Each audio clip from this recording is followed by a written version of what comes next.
24 घंटे में देश में कोरोना ने 310 लोगों की जान ली है। ये लगातार 5वां दिन है जब देश में कोरोना के केस कम हुए हैं। देश में कल से आज की अगर तुलना करें तो करीब 20,071 मामले कम आए हैं। कल 2,58,089 मामले थे और आज देश में 2,38,018 मामले आए हैं।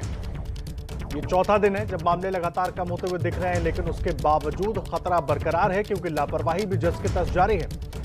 आज देखिए 2,38,018 मामले आए हैं और कल 2,58,089 मामले आए थे। कल के मुकाबले आज 20,071 मामले कम हैं, लेकिन इन सब के बीच लापरवाहियों का सिलसिला भी लगातार जारी है, जिसकी वजह से कोरोना का खतरा हम सब के लिए बना हुआ है।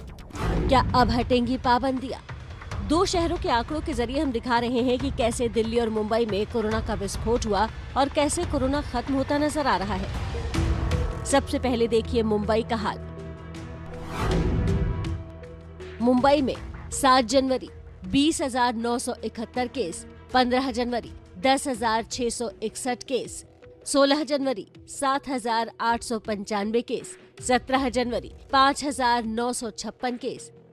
यानी 10 दिनों में मुंबई में केस घटकर करीब 1/4 के आसपास आ गए हैं। यही हाल दिल्ली में भी नजर आ रहा है। दिल्ली का डेटा देखिए।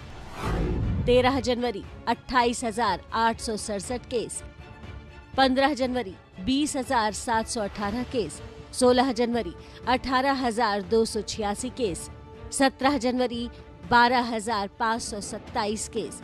5 दिन में आधे से भी कम रह गए केस। केस कम होने का सिलसिला देश भर में जारी है, लेकिन जानकारों की राय है कि कोरोना केसों की संख्या में कमी से हमें लापरवाह नहीं होना है। यानी देश में केस बेशक कम हो रहे हैं, लेकिन अभी देश में कोरोना का पीक नहीं आया है। आंकड़े बताते हैं कि केस भले कम हुए हों, लेकिन देश में संक्रमण की दर बढ़ रही है। 14 जनवरी 2,68,833 केस आए, जबकि पॉजिटिविटी रेट था 16.66%। 15 जनवरी को 2,71,202 नए केस आए, जबकि पॉजिटिविटी रेट था 16.28%। 16 जनवरी को 2,58,089 केस सामने आए, जबकि पॉजिटिविटी रेट था 19.65%।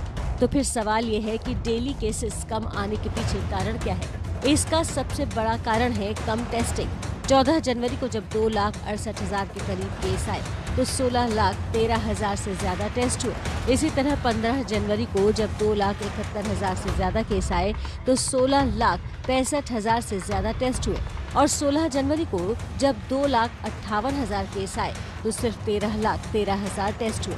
यानी जब टेस्ट कम हुए तो डेली आने वाले केसेस की संख्या पर भी फर्क पड़ा।